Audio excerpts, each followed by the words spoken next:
Okay, in today's lecture, we're going to cover the second part of the section 5.4 material on alternating series.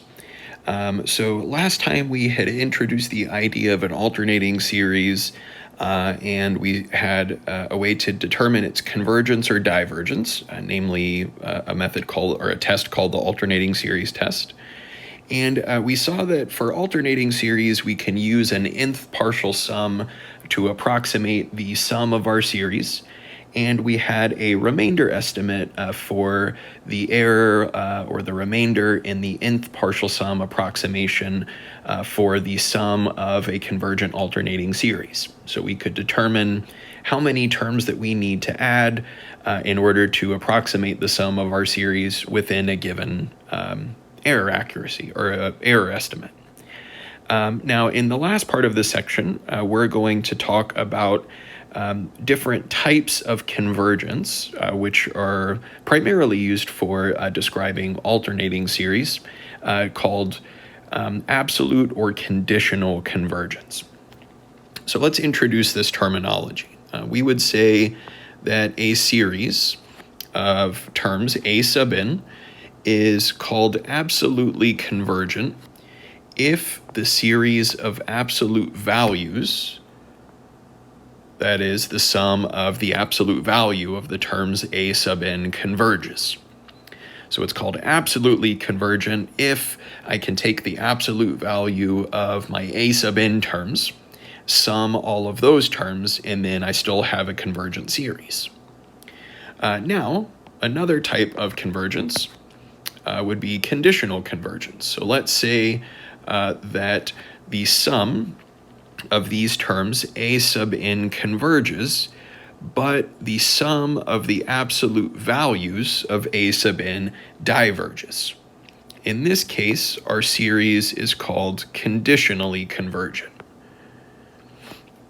Now, one thing to note here is that if the series is a series of all positive terms, well then A sub n is the same as the absolute value of A sub n, because all of our terms would be positive.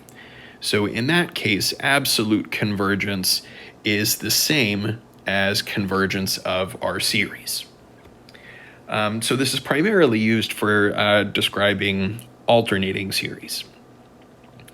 So let's look at some examples. Here we are asked to determine whether the following series are absolutely convergent, conditionally convergent, or divergent. So in part A, we have the sum from 1 to infinity of negative 1 to the nth over n, so it is an alternating series. And the first thing that we usually want to test for these types of convergence is whether our series is absolutely convergent. So to do that, we're going to consider the series from 1 to infinity of the absolute value of these terms. That is the absolute value of negative 1 to the nth over n. So that would be the sum from 1 to infinity of the absolute value of negative 1 to the nth divided by the absolute value of n, which is the sum from 1 to infinity of, now our numerator, negative 1 to the nth, would always give us either positive or negative 1. So if I'm taking the absolute value of the numerator, the absolute value of positive or negative 1 is just going to be positive 1. And then we're dividing by the absolute value of n. Now, since we were starting with n equals 1 and moving forward, that means n is always positive. So the absolute value is just n itself. So this series that we have, the sum of 1 over n, is the harmonic series. That is the p series where p is equal to 1. And we know that this is divergent. So here, we could start by saying the sum from 1 to infinity of 1 over n diverges by the p series test.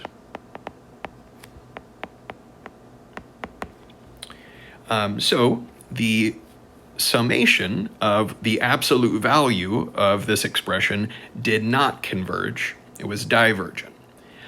So we know that this series cannot be absolutely convergent. For absolute convergence, we would have needed this series of absolute values to converge, but we just showed it was divergent. Now let's test whether this is conditionally convergent. So if we don't consider the absolute value of these terms, then the series that we're given is an alternating series. And to determine whether an alternating series converges, we can apply the alternating series test. So we're going to consider a sub n, which in this case is 1 over n.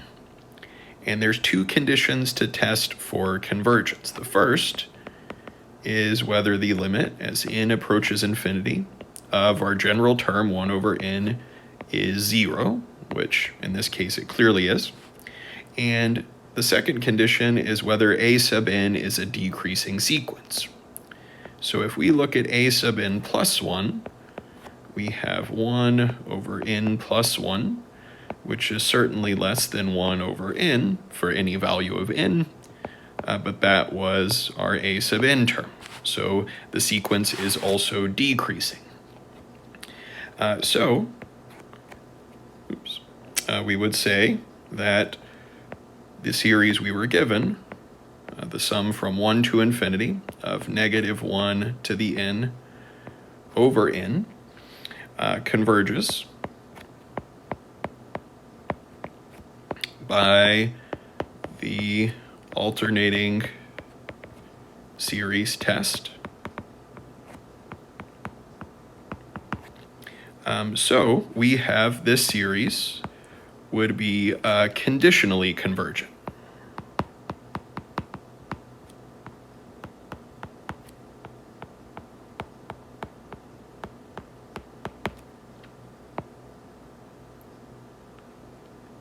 So this was our definition of conditional convergence. Recall this definition that we saw above.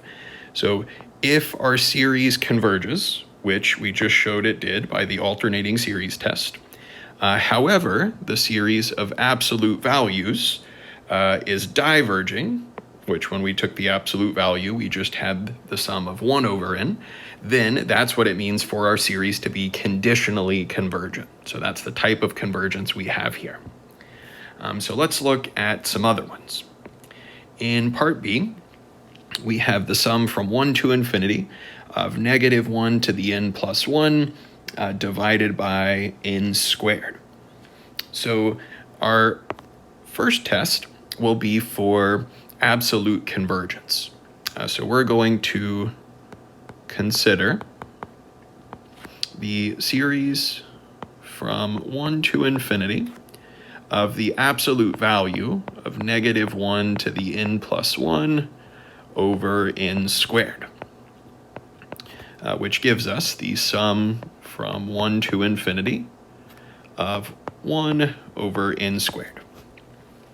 Now this series is a p series where p is equal to 2, which is greater than 1, so we know it converges.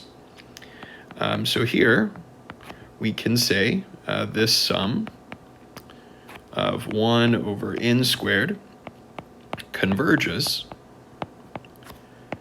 by the p series test with a value of p equal to 2, which is greater than 1. So our series converges absolutely, or our series is absolutely convergent.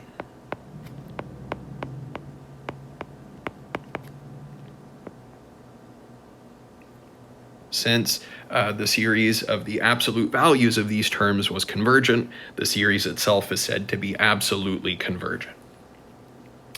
So let's look at some other ones. In part C, we have the sum from 1 to infinity of negative 1 to the n divided by n root n.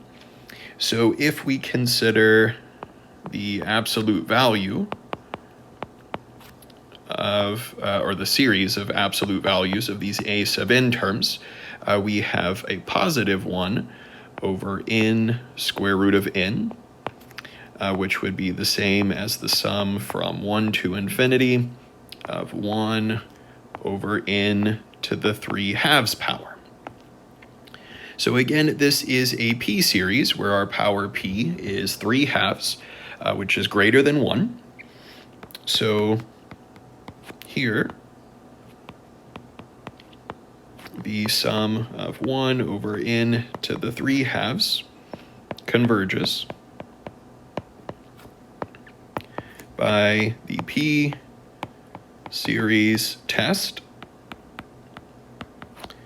where the value of p is equal to 3/2, which is greater than 1. So our given series is absolutely convergent, since the series since the series of the absolute values of these terms was convergent, we know that our series is absolutely convergent. So let's look at some other ones. In part D, we have negative 1 to the nth times n squared over 3n squared plus 1. And here we could show that this series immediately is divergent. If we were to consider the limiting value as n approaches infinity of n squared over 3n squared plus 1, we see that we have an infinite limit of a rational function where we have the same highest power of n on top and bottom. So our limiting value is the ratio of those lead coefficients, that is 1/3, which is something other than 0. So here, the series diverges by the test for divergence. So our series does not converge absolutely nor conditionally. This series is divergent. So let's look at one last example. In part E, we have the sum from 1 to infinity of cosine of n over n cubed. So if we consider the absolute value, or the series of absolute values of these terms, we have the sum from n equals 1 to infinity of the absolute value of cosine n divided by the absolute value of n cubed. So rewriting this, well, we know that our numerator, cosine of n, is oscillating between values of positive or negative 1. The largest it can be is positive 1, the smallest it can be is negative 1. So the largest value that I could have for my numerator, the absolute value of cosine n, would be a positive 1. So we would say that this series that we had in absolute value is less than or equal to 1 over the absolute value of n cubed, since n is always positive, would be just n cubed. So here we have a p series again, where the value of p is greater than 1.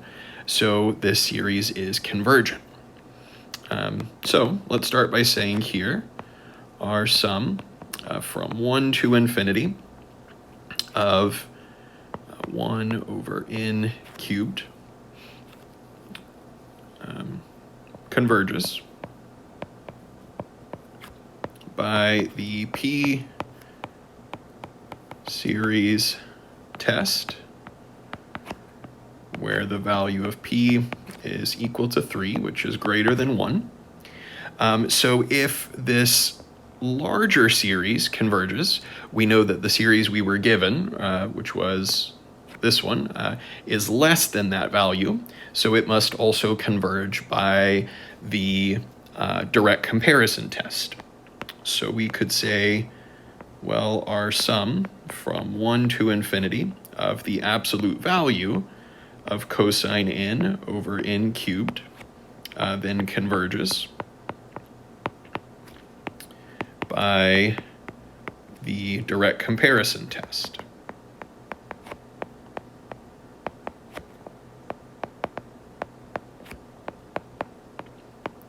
So if our series of absolute values converges, that means that our series is absolutely convergent.